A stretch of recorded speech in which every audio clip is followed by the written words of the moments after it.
Arno, I have known you for over 20 years, and you are without question one of the world's master librarians. You created the Dutch Military Intelligence Open Source Intelligence Unit, and you've gone on to pioneer the teaching of open source intelligence and the structuring of digital libraries.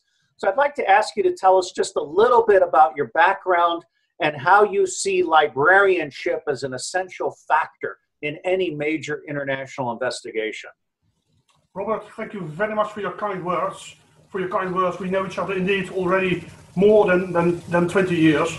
It was back in the early 90s of the previous century when I was a scientific literature searcher for the Dutch Defense, Dutch Documentation and Information Center, when I discovered the joy and love for internet, which I had never heard of before. I was used to using all kinds of fantastic commercial online databases such as LexisNexis, Factiva, Dialog, etc. And I was using, of course, scientific and public libraries to get my information to solve information problems. But the internet for me in 1990, 1991 was pretty new. And what I discovered and what I tried to develop was a system where I can use all three sources, internet, commercial databases, and scientific libraries, to provide answers to questions, instead of simply shoving over a pile of documentation or a pile of paper like so many other old-fashioned librarians do. And that was the time when the Dutch Defense Intelligence Service discovered me. They were my customer. I didn't know that, but they were my customer, and I provided them with answers to their questions. They came to me with an information problem, and I tried to solve that problem by giving them the correct answers so they could take decisions and instigate change. And that's what I've been doing all my life. I was invited by the Dutch Defense Intelligence Service to come over. They were impressed by what I had developed, and they asked me to do the same, establish their open source intelligence shop, which I did. I had the chance to develop that into a full-fledged bureau and open source intelligence capability. Got a little bit out of hand. In 2008, it got so out of hand that people asked me, can we not simply pay you for your services? Well, you can't simply pay somebody for the Intel service. I established in 2008, with permission of the Minister of Defense, my own little company to travel the world and share my passion for open source intel. And in 2013, I resigned altogether, and now I do this professionally for 120% of my time, and I love to do it. I love what you do, and I want to unpack something you've said, which is very important, which is for the past several centuries, librarians have been about acquisition of raw information and cataloging it. And you are one of the pioneers who changed librarianship toward discovery, discrimination, distillation, and delivery of decision support. And I think that's a huge, huge effort. And that's the reason why you were asked to be the technical commission and the master librarian for the Judicial Commission of Inquiry. Now, let me ask you this. You talk about three major sources. So you have internal databases, and then you have commercial databases, and then you have the internet. You have been asked to create a massive online library having to do with human trafficking and child sex abuse, a multilingual library. Do you have any thoughts on scattered areas where you might begin your work and how you would make available to the public this master library? Well, the point is that many people believe that all information is digital, and all that digital information is available through this one very famous search engine from the West. Both are completely wrong. There's only a fraction of information available on the World Wide Web, and only a fraction of that information on the World Wide Web is accessible for the search engine, because as you know, 99% of all information on the World Wide Web is hidden away in what's called the deep web, or the dark web, or the invisible web, or what you call it. Now the point is this: there's many, many more sources on the internet than just the World Wide Web. There's also something like Internet Relay Chat. And that is where exactly our targets hang out, because nobody indexes that and nobody knows it's out there. There is something like Usenet and NTP discussion groups where criminals hang out and they are not being followed by anybody. There is something like a file transfer protocol where you can get access to hidden information on the web. etc., etc., etc. And the trick of a real digital librarian or an information freak, which is what I find a much better term for what I do, is to get all these sources together and make a plan of attack. To know exactly what the sources are, where do these criminals hang out, where are these victims, and get access there to that information. If I understand you correctly, and I completely agree with everything you've said, part of your discovery process as a master librarian is to discover non-digital sources and ensure that they're digitized and properly put into this overall architecture. Now, you've also if I understand you correctly, said that as a master librarian, you will, like a great art museum curator, provide an explanation of the provenance of each piece of information. You are, in essence, a quality control provider for information about, in this instance, human trafficking and child sex abuse. Could you elaborate on that? Yeah, the point is, and you're absolutely right there, as always, Robert, there is so much junk out there, there's so much nonsense information out there, and we can think about Mr. Trump whatever we like. But if he talks about fake news and fake media, he may have a point, because there's a lot of junk out there, and many people simply abuse all these developments for their own good and for their own political gain. That's why I like the ITNJ so much, because there's no political pressure behind it, there's no political viewpoint there, it's just for the good of humanity. I think you bring together everything that's good about librarianship. Now, what about legal aspects?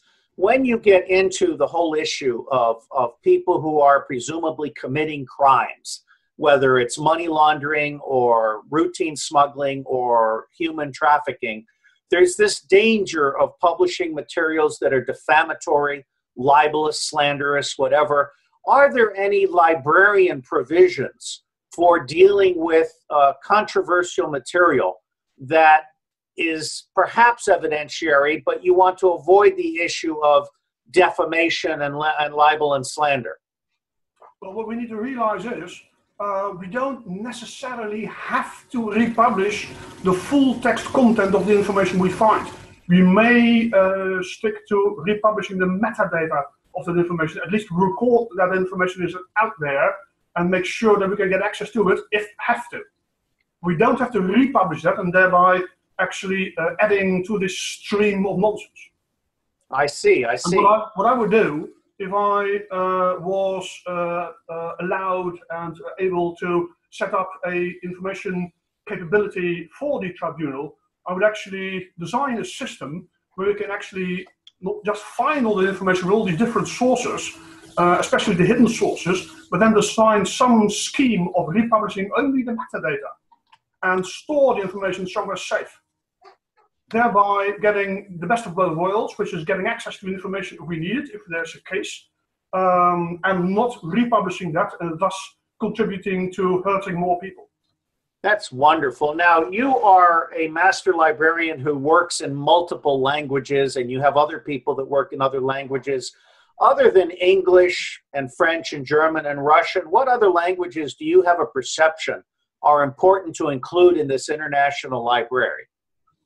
I am afraid I am too primitive for that. I only speak 4 languages, and that's about it. I should have learned at school something like Chinese and Arabic, but I stick, unfortunately, to Dutch, English, French, and German. That's about it.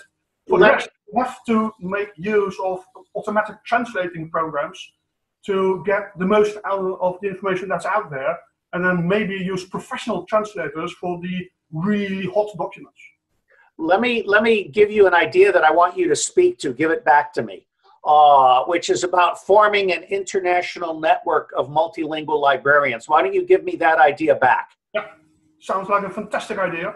What we may want to do is to have an international forum, an international discussion group of librarians with the same ideas and the same attitudes from different countries and different language capabilities, get those together and reinforce each other. That's perfect, Arno. Is there anything else you want to say? I mean, the leading question is, how would you spend $1 million and what would you do next? Why don't you just end on that note without reference to money? Just if you were creating this master library, what are some of the first steps you would take?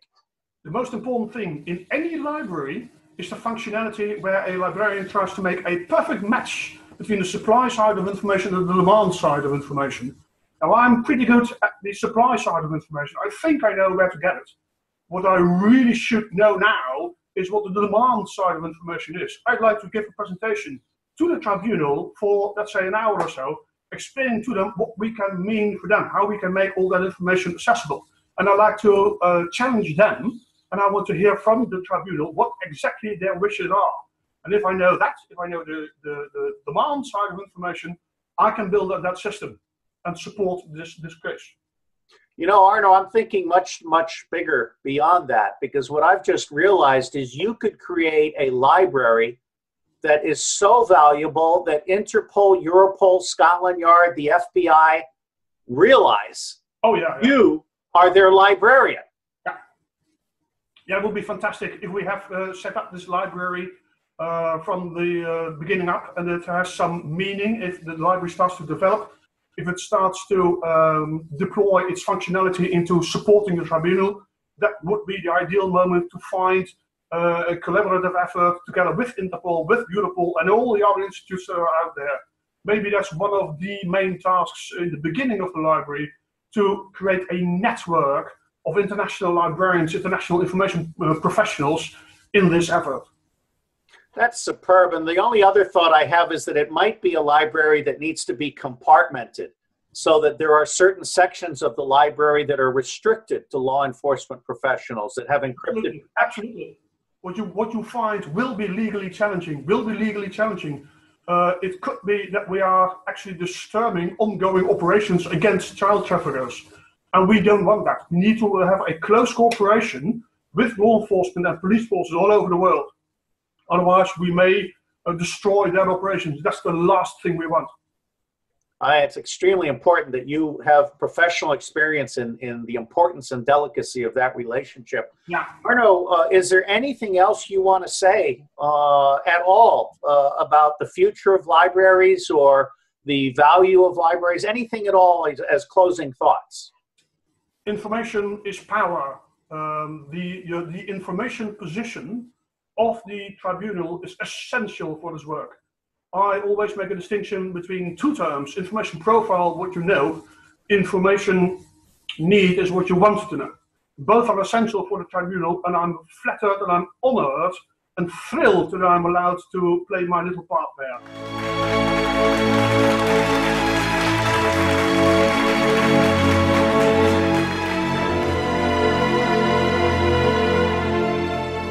We are the power behind the ITNJ. Add your voice. Sign the treaty.